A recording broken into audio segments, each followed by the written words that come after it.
День добрый, у вас классика. Проблема такая: при резком трогании с места или при переключении передачи и резком отпускании сцепления удар в задней части автомобиля. Вот такой вот пример. Пытаюсь тронуться, да, резко. Переключаюсь. Удар. При отпускании педали газа и опять нажатии ее, такой же удар.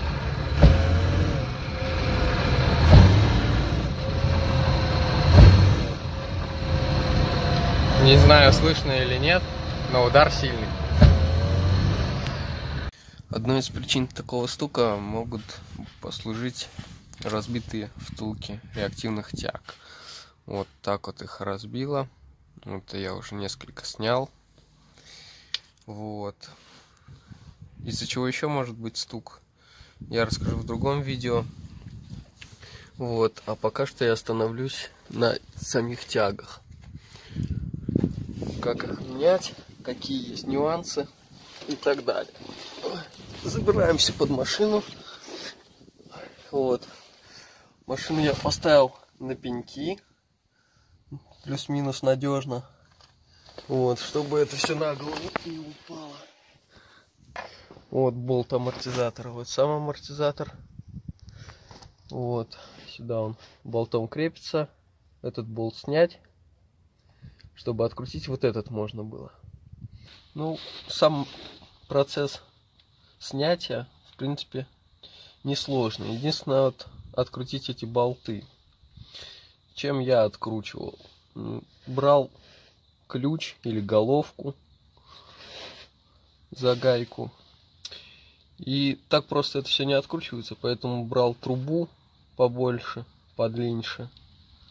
И все это дело скрянывал и откручивал. Снимаются они, в принципе, легко. Вот. Вся сложность заключается лишь в том, чтобы поставить на место эти болты. Так как мост гуляет, вот, сложно будет поставить. То есть один болт, вот если ставим, например, новую тягу, я брал первый болт, я ставил всегда с кузова, потому что шевелить мост легче, чем шевелить кузов. Вставляется этот болт легко, первый, наживляется. И вот все самое интересное происходит вот уже когда крепим к кузову, к мосту. Вот. Мост гуляет, и из-за этого нельзя попасть именно во втулку. Вот так это добро выглядит.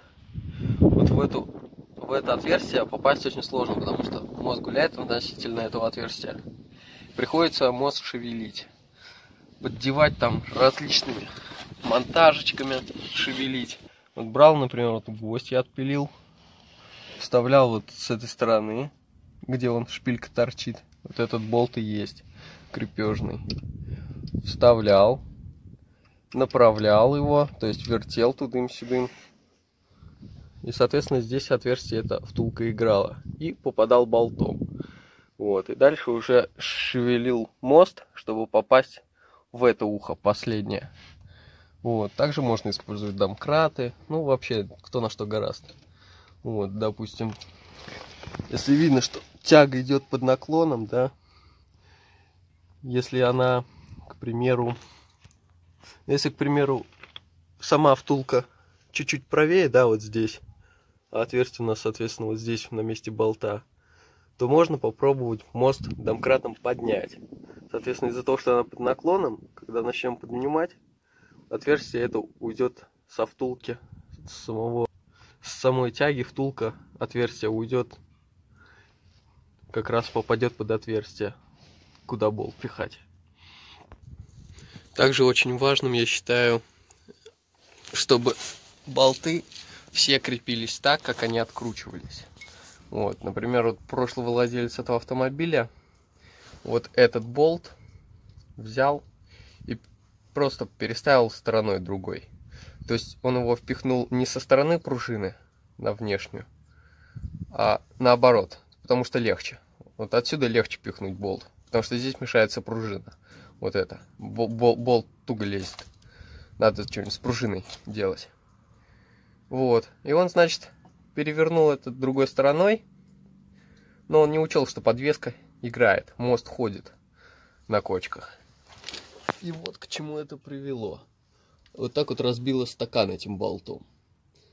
Вот. Видно, да? Вот. Ну, благо дело, не сильно разбило, пружина не вылетает, но так может и этим закончиться. Вот. А для ремонта вам понадобится, в принципе-то, немного. Ключ на 19. У меня трещотка с головкой на 19. Вороток тоже под головку на 19. Также для ключа удлинитель, ну, труба, в общем говоря. Вот. Чтобы это все было очень удобно открутить хорошо. Вот. Труба под этот вороток. Тоже удлинитель, чтобы нормально. Монтажечка, чтобы поддевать направлять втулочки. Универсальный съемник для Жигуля.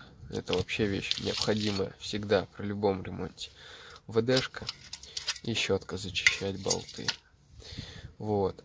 Из-за того, что вот я, например, взял большую трубу, да даже если и эту нормально. Вот. Из-за того, что нацепляем трубу, увеличивается, соответственно, рычаг, ход, поэтому машину надо домкратить намного выше, ну, желательно повыше. Вот у меня совсем уже колесо, и еще кирпич можно снизу подложить. Вот. Чтобы было это удобно, чтобы был хоть размах, хоть какой-то повыше. Потому что если это делать, не знаю, не сильно вывесить, то, наверное, будет даже и не подобраться, чтобы эту трубу пихнуть. Вот, поэтому делать вот так вот. Вот и все, собственно говоря. Еще забыл про вот выколотка. Ну, также можно ей пихнуть, направлять. И вот маленький огрызок гвоздя, чтобы вот там вот с внутренней стороны вот сюда вот подлезать. Было удобно. Вот и все. Ну вот, а примерно так все происходит на практике. Вот втулка, болт сюда не попадет. Вот. Потому что не попадет. Берем домкрат, домкрачиваем задний мост. Переднего здесь и нет. Ну, вот. Домкрачиваем его вверх. Получается, что теперь он должен стать подальше. Вот так вот. Вот. Уже лучше. Пытаемся запихать болт. О, залез, как по маслу. Вот так вот это все выглядит. Если он, соответственно, мост отпускается, то и это все уходит. Так. Да, с другой стороны он, естественно, не вылезет. Ну вот, собственно говоря, болт и вышел. Домкратить никуда не пришлось, потому что это никак бы не помогло. Я взял монтажечкой, здесь упер, туда натянул, в эту сторону, соответственно. А здесь просто вверх приподнял прям рукой. Ой, не снял. Вот здесь вот рукой. Вот. И все. Закручиваем, наживляем, ставим машину на колеса ровненько. Тудым-сюдым поболтали, да, пошатали и протягиваем уже, потому что в эти уши болтом, ну, и с гайкой вы затягиваете, и уши прижимают эту втулку внутреннюю. Соответственно, если будет не на ровном это сделано, то резина уже будет провернута. То есть вы опустите, и резину это провернет. Вот. И, соответственно, убьется быстрее резиновые эти втулки. Поэтому протяжку осуществляем на ровном месте. Поставили, пошатали машину, чтобы все эти резинки встали, грубо говоря, на место, как они должны работать. И уже протягиваем. Вот. Все я поставил. Поставил я сразу новый комплект реактивных штанг. Вот. Не стал резинки менять, потому что есть мнение, и это мнение очень многих жигулистов, что если отдельно резинки менять, то они убиваются намного быстрее. То есть заводы делают в сборе намного надежнее резинки, когда они уже на штанге идут с завода. Вот, а если отдельно, то они быстро разбиваются. Да и еще и подделок очень много. Пожалуй, еще раз пробегусь по основным моментам, что нужно делать. В первую очередь, когда откручиваем, скрянули болт, да, запомнили, какой он стороной стоит. Вот. Ну или когда будете закручивать, хотя бы подумайте, будет ли это работать так, как должно работать, или вот так же разобьет стакан. Вот, значит, вставляем болты той стороной, которой это надо. Если мы берем эту штангу, если поставим другой стороной, то вот эта вот шпилька, ну и, соответственно, она будет здесь, она не даст потом прикрутить болт крепления амортизатора. Точнее, втулка туда не влезет. Ну, я не проверял, но я так думаю. Там на глазок видно, что это не прокатит. Ну, болты обязательно смазывать, потому что потом, чтобы не пилить болгаркой это все, проще потерять 5 минут на смазывание болтов, чем потом пилить эти болты, я не знаю, полчаса или сколько там.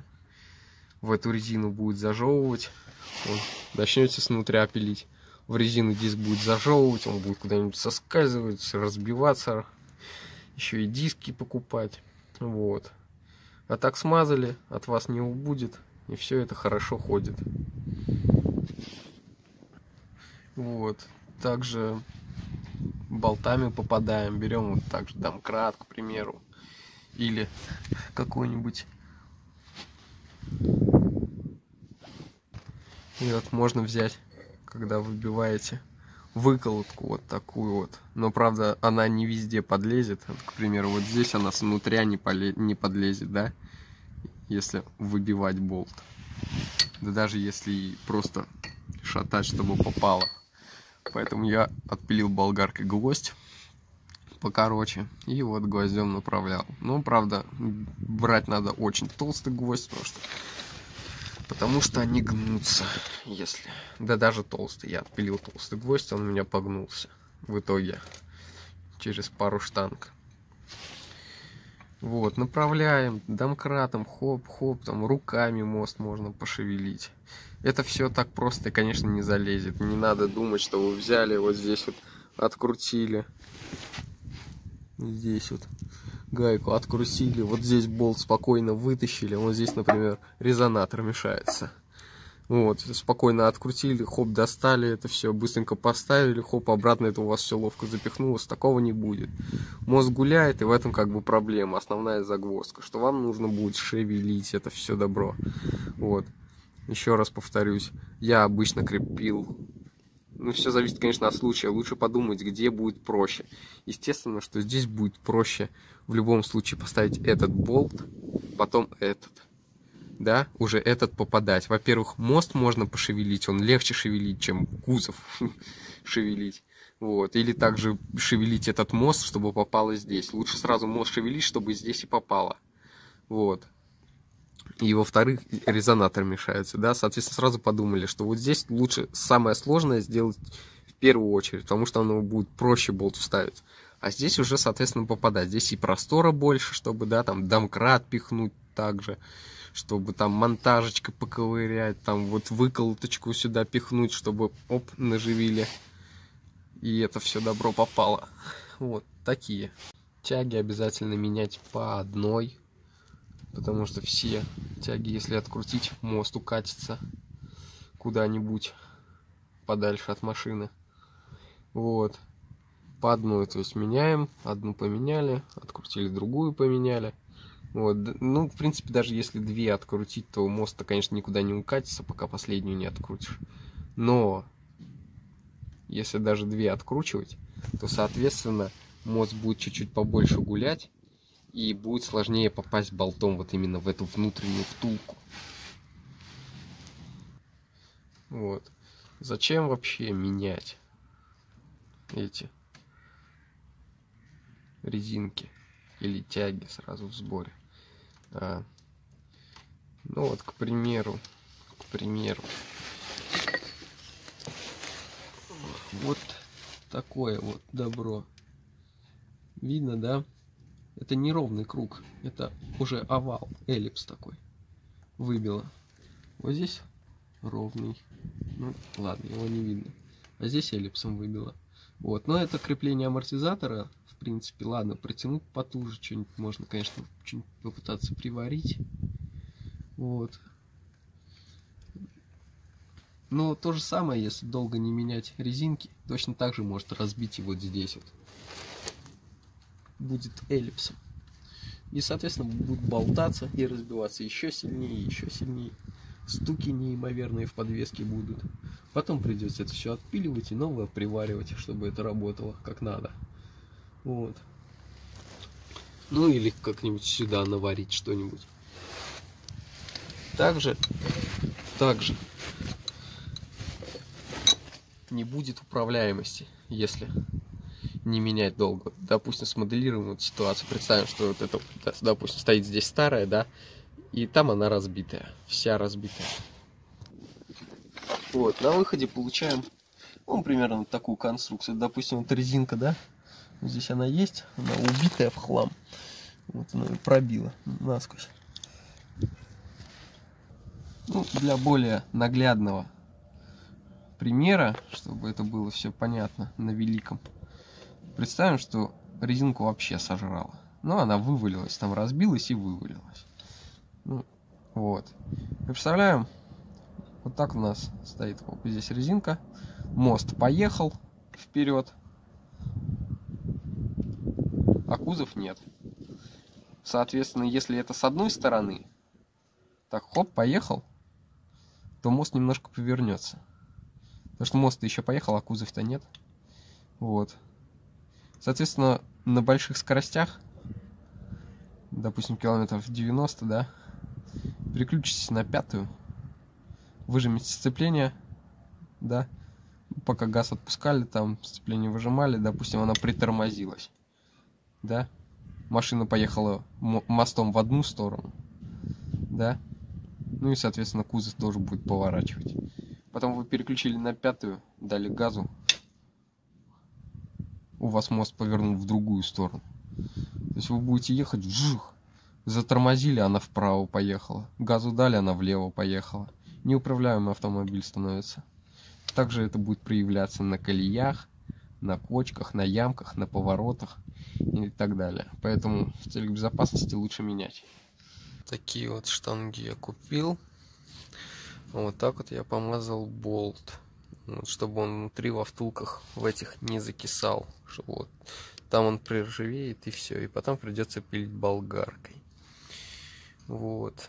Если вдруг такое чудо произошло, и вы начали откручивать, и оно там захрясло, то примерно показываю, как надо пилить, чтобы это все добро отвалилось как надо. Пилим болгарочкой вот здесь и вот здесь, вот, по внутряночке. Вот. Потому что снаружи толку нету.